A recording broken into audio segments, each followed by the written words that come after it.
Hey guys, बहुत बहुत स्वागत है आपका थ्रिल स्टेशन पर। मैं हूं अजय और आज के इस वीडियो में हम लोग फाइनली रिव्यू करने वाले हैं lupin Rangers versus Pat rangers का। तो बिना ज्यादा समय गवाए आइए शुरू करते हैं। तो सीजन का थीम चोर और पुलिस पर बेस्ड है, जो कि फोकस करता है आर्सेन ल्यूपिन नाम के एक लेजेंडरी थीफ और उसके कलेक्शन पीसेस पर, जिनके अंदर सुपरनैचुरल पावर्स हैं और उन्हें चुरा लेते हैं गैंगलर्स नाम के कुछ इंटर डायमेंशनल क्रिमिनल्स, जो उनकी शक्ति का इस्तेमाल करके ह्यूमन वर्ल्ड को डिस्ट्रॉय करना चाहते हैं। लेकिन इस बार उनके आगे एक नहीं बल्कि दो सुपर सेंटाई टीम्स खड़ी हैं, जिनमें से पहली टीम है ल्यूपिन रेंजर्स, जिनका मिशन है गैंगलर्स से उन कलेक्शन पीसेस को वापस लेकर उनकी शक्ति का इस्तेमाल करके अपने खोए हुए लव्ड वंस को वापस लेकर आना। दूसरी टीम है पैट रेंजर्स, जो कि ऑफिशियली पुलिस ऑफिसर्स हैं और उनके पास पूरी अथॉरिटी है बुराई से लड़ने और दुनिया को बचाने की। अब क्योंकि दोनों ही टीम्स के मोटिव्स अलग अलग हैं और ल्यूपिन रेंजर्स के पास कोई प्रॉपर अथॉरिटी नहीं है, इसके अलावा वो लड़ते भी मास्क पहनकर हैं और अपनी आइडेंटिटी भी रिवील नहीं करते, जिस वजह से कानून की नज़र में वो भी एक चोरी हैं। और इन्हीं डिफरेंट मोटिव्स की वजह से इन दोनों ही टीम्स के बीच में समय समय पर हमें क्लैशेस भी देखने को मिलती हैं। ये दोनों ही टीम्स परफेक्ट नहीं हैं, इनके प्लान्स फेल होते हैं, लेकिन ये इतने स्मार्ट हैं कि कोई ना कोई रास्ता निकाल ही लेते हैं और अपना काम बना ही लेते हैं। अब फाइनली ये दोनों ही टीम्स किस तरह से अपने बीच के डिफरेंसेस को ओवरकम करती हैं और साथ मिलकर दुनिया को बचाती हैं, यही इस पूरे सीजन की कहानी है।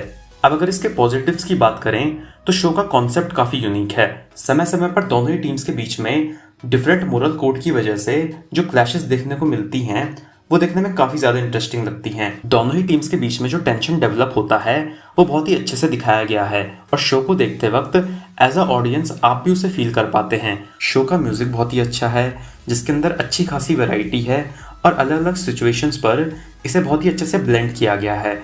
इसके अलावा शो के अंदर इमोशंस को भी बहुत ही अच्छी तरह से दिखाया गया है। शो का कैमरा वर्क बहुत अच्छा है और सुपर सेंटाई की कॉस्ट्यूम डिजाइनिंग भी काफी अच्छी है। जब आप ल्यूपिन रेंजर्स को देखते हो तो सच में ऐसा लगता है कि कोई हैट पहना हुआ इंसान सामने खड़ा है। उसी तरह जब आप पैट रेंजर्स को देखते हो तो ऐसा लगता है कि पुलिस की कैप पहने हुए सच में कोई पुलिस ऑफिसर सामने खड़ा है। शुरुआत के 10 एपिसोड थोड़े बोरिंग जरूर थे, क्योंकि कहानी के अंदर कोई नई लेयर ऐड नहीं हो रही थी, कोई नया कैरेक्टर इंट्रोड्यूस नहीं हो रहा था और पहले से ही एग्जिस्टिंग कैरेक्टर्स की बैकग्राउंड स्टोरी पर फोकस किया जा रहा था, जिस वजह से शो के अंदर इंटरेस्ट थोड़ा कम हो गया था। लेकिन आप लोगों ने बिल्कुल सच कहा था, जैसे जैसे शो प्रोग्रेस करता है हर गुजरते एपिसोड के साथ कहानी और ज्यादा इंटरेस्टिंग होती जाती है। ग्रेजुअली नए कैरेक्टर्स इंट्रोड्यूस होते हैं, एक के बाद एक नए ट्विस्ट आते जाते हैं और कहानी के अंदर बहुत सी नई लेयर्स ऐड हो जाती हैं, जिसकी वजह से शो काफी ज्यादा इंटरेस्टिंग हो जाता है। समय समय पर ल्यूपिन रेंजर्स और पैट रेंजर्स के बीच में जो ओकेजनल टीम अप्स देखने को मिलते हैं वो देखने में भी काफी मजा आता है। इसके अलावा गुडी का कॉन्सेप्ट भी काफी यूनिक था।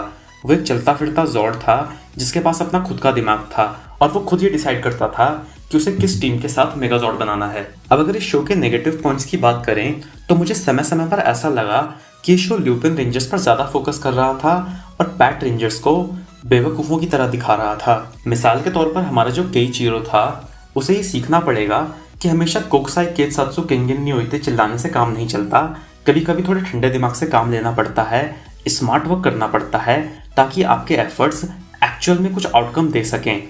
मैं मानता हूँ कि वो एक बहुत ही कमाल का फाइटर था, उसका अंदर सेंस ऑफ ड्यूटी बहुत ही गजब का था। उसे जहर दिया गया था लेकिन फिर भी वो लड़ाई के मैदान में उतर गया और ये देखकर सच में रोंगटे खड़े हो गए थे। मैं इस बात की कदर करता हूँ, लेकिन दुनिया भर की पुलिसें ये मानती है कि जब कन्वेंशनल तरीके काम ना करें तो चोरों को पकड़ने के लिए उनकी तरह सोचना पड़ता है। लेकिन पैट रेंजर्स इस पूरे सीजन में ये चीज़ नहीं कर पाए। इस पूरे शो को देखते वक्त आपको कहीं पर भी ये डर नहीं लगता कि पैट रेंजर्स असल में ल्यूपिन रेंजर्स को पकड़ सकते हैं। मुझे ऐसा लगता है कि शो के अंदर थोड़े और ऐसे मोमेंट्स बनाने चाहिए थे जहां पर पैट रेंजर्स ल्यूपिन रेंजर्स को पकड़ने के काफी करीब आ जाएं। अगर इस तरह के मोमेंट्स बनाकर थोड़ी और टेंशन शो के अंदर डाली गई होती तो शो को देखने में थोड़ा और ज्यादा रोमांच आता। इसके अलावा जो शो के विलन्स थे उनका ओरिजिन भी बहुत अच्छे से एक्सप्लेन नहीं किया गया। हमें बस इतना बताया गया था कि गैंगलर्स कुछ इंटर डायमेंशनल क्रीचर्स हैं, लेकिन वो क्यों आए हैं, क्या चाहते हैं और ह्यूमन वर्ल्ड को डिस्ट्रॉय क्यों कर रहे हैं, ये सब शो के अंदर अच्छे से नहीं बताया गया और उनका मोटिव भी बहुत अच्छे से जस्टिफाई नहीं किया गया।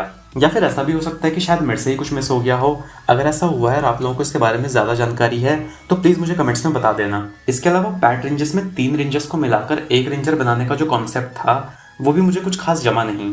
अब क्यों नहीं जमा ये मत पूछना, बस मुझे अनकंफर्टेबल लगा वो देखने में। बल्कि उनके अपोजिट में जो ल्यूपिन रेंजर्स थे उनका रेड रेंजर 1 से 3 हो जाता था, तो वो कॉन्सेप्ट मुझे ज़्यादा बेटर लगा। अब देखो, हम सबको पता है कि ल्यूपिन रेंजर्स चोरों को रिप्रेजेंट कर रहे हैं और चोर बुरे होते हैं, पैट रेंजर्स पुलिस को रिप्रेजेंट कर रहे हैं और पुलिस अच्छी होती है।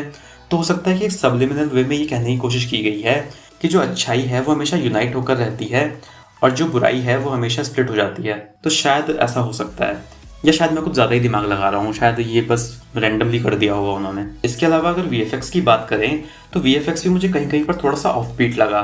अगर इसके VFX को कंपेयर करें र्यू सोल्जर से, जो कि इसके एक साल बाद ही 2019 में आए थे, तो उनके VFX कंपैरेटिवली थोड़े ज़्यादा बेटर थे। साथ ही जैसा कि मैंने कहा कि 10वें एपिसोड तक चीज़ें काफ़ी ज़्यादा रिपीटेटिव थी और इस चीज़ को 10वें एपिसोड में एड्रेस भी किया गया था, तो उस वजह से भी शो थोड़ा सा बोरिंग हो गया था। नोवेल का जॉर्ड काफ़ी अच्छा था, उसका अपसाइड डाउन वाला ट्रांसफॉर्मेशन देखने में काफ़ी अच्छा लग रहा था, लेकिन इस ट्रांसफॉर्मेशन के कॉन्सेप्ट के अलावा इनके जॉर्ड्स, मॉर्फर्स और वेपन्स, अगर मुझे सही वर्ड यूज़ करना हो तो मैं कहूँगा कि खिलौने जैसे लग रहे थे। सॉरी अगर कोई डाई हार्ड फैन है lupin Rangers versus Pat rangers का, तो प्लीज़ ऑफेंड मत होना, जस्ट मुझे ऐसा लगा तो मैंने बोल दिया। लेकिन इन सब नेगेटिव पॉइंट्स का शो की वॉचेबिलिटी पर ज़रा भी फ़र्क नहीं पड़ता, क्योंकि शो सच में बहुत ही ज़्यादा अच्छा है और कुछ एपिसोड तो इतने ज़्यादा अच्छे हैं जो कि स्पेशल मेंशन डिजर्व करते हैं। मिसाल के तौर पर एपिसोड 11 में हमने जेंडर स्वैप को एक बहुत ही नए अंदाज में देखा। एपिसोड 13 में पहली बार हमने पैट रेंजर्स और ल्यूपिन रेंजर्स को साथ मिलकर लड़ते देखा। यहाँ पर एक ऐसा मोमेंट आया जहाँ पर कुछ ही मिनटों के अंदर बहुत सारे ट्विस्ट और टर्न्स दिखा दिए गए और उस पूरे सीन को शो के क्रिएटर्स ने बहुत ही ज़्यादा खूबसूरती से स्क्रीन पर उतारा है। कुछ ऐसे मोमेंट्स होते हैं जो पावर रेंजर्स या फिर सुपर सेंटाई में बहुत ही रेयरली देखने को मिलते हैं, जैसे कि पावर रेंजर्स का मेगाजॉर्ड के कॉकपिट के अंदर फाइट करना, तो ये चीज़ भी हमें एपिसोड 18 में देखने को मिली। इसके अलावा एपिसोड नंबर 33 में पावर रेंजर्स बच्चे बन गए थे, एपिसोड नंबर 35 में हमें स्प्लिट पर्सनैलिटी देखने को मिली और एपिसोड नंबर 36 में एक ऐसा मॉन्स्टर आया जो लोगों के गुस्से से एक बॉम्ब बना रहा था। तो उससे निपटने के लिए पावर रेंजर्स को अपने एंगर और इमोशन पर कंट्रोल रखना पड़ा और किस तरह से उन्होंने सिचुएशन को हैंडल किया वो देखने में भी काफ़ी मज़ा आया। इसके अलावा एपिसोड नंबर 37 में हमने एक ऐसा मॉन्स्टर देखा जो सबको उनके घर भेज रहा था, एंड थैंक गॉड ये भाई MCU में नहीं है, अगर होता तो स्पाइडरमैन नो वे होम आधे घंटे में ख़त्म हो जाती। इसके अलावा लास्ट के 15 एपिसोड तो बहुत ही ज़्यादा कमाल के थे, खासकर एपिसोड नंबर 40। अगर आपका दिन अच्छा नहीं है, आपका मूड ख़राब है, तो बस एपिसोड नंबर 40 देख लो, आपका दिन बन जाएगा। इसके अलावा एपिसोड नंबर 42 के अंदर मैंने एक यूनिक चीज़ नोटिस की कि जो हमारा मेन विलन था उसने एक्चुअल में अपने जनरल की मौत पर दुख जताया। यूजुअली हम ऐसा देखते हैं कि इविल साइड में जो जनरल्स होते हैं वो मरते हैं और जो मेन विलन होता है वो कोई ज़्यादा दुख नहीं जताता, लेकिन यहाँ पर जो हमारा मेन विलन था उसने अपने जनरल के सेक्रीफाइस को अप्रिशिएट किया और इस बात को एडमिट किया कि उसका जनरल सच में एक अच्छा सबॉर्डिनेट था, और ये देखकर काफ़ी अच्छा लगा। इसके अलावा मुझे ये भी समझ में आ गया कि हमारे चैनल की फीमेल ऑडियंस कमेंट्स में कायरी की इतनी तारीफ क्यों कर रही थी। इस लड़के में कुछ तो बात है, वो स्मार्ट है, फनी है, चार्मिंग है, और अगर मैं सच बताऊं तो मुझे ऐसे लड़कों से बहुत ज़्यादा जलन होती है।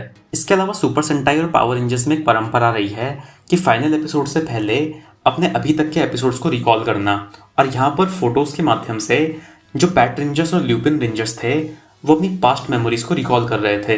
तो ये भी काफ़ी यूनिक तरीका था पुरानी यादों को ताज़ा करने का।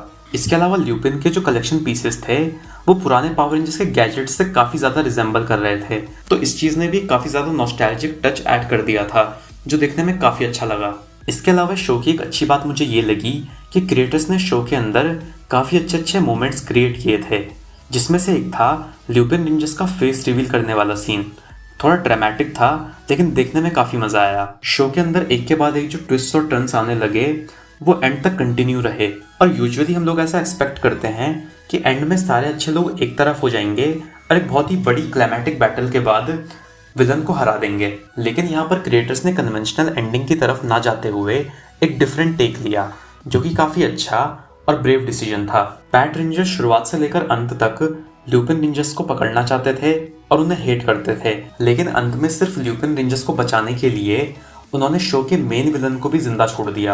और अंत में मैं सिर्फ Lupin Rangers versus Pat Rangers ही नहीं बल्कि पूरे के पूरे सुपर सेंटाई के बारे में एक बात मेंशन करना चाहूँगा। भले ही मैंने बहुत ज़्यादा सुपर सेंटाई नहीं देखे हैं, लेकिन जितने भी देखे हैं उन्हें देखकर मैंने ये जाना है कि सुपर सेंटाई पावर रेंजर्स के मुकाबले रियलिटी के ज़्यादा करीब है। जब आप जंग में जाते हो तो आपको चोट भी लग सकती है, आपका खून भी बह सकता है और आप मर भी सकते हो, और इस चीज़ को सुपर सेंटाई के अंदर ज़्यादा बेहतर तरीके से दिखाया गया है।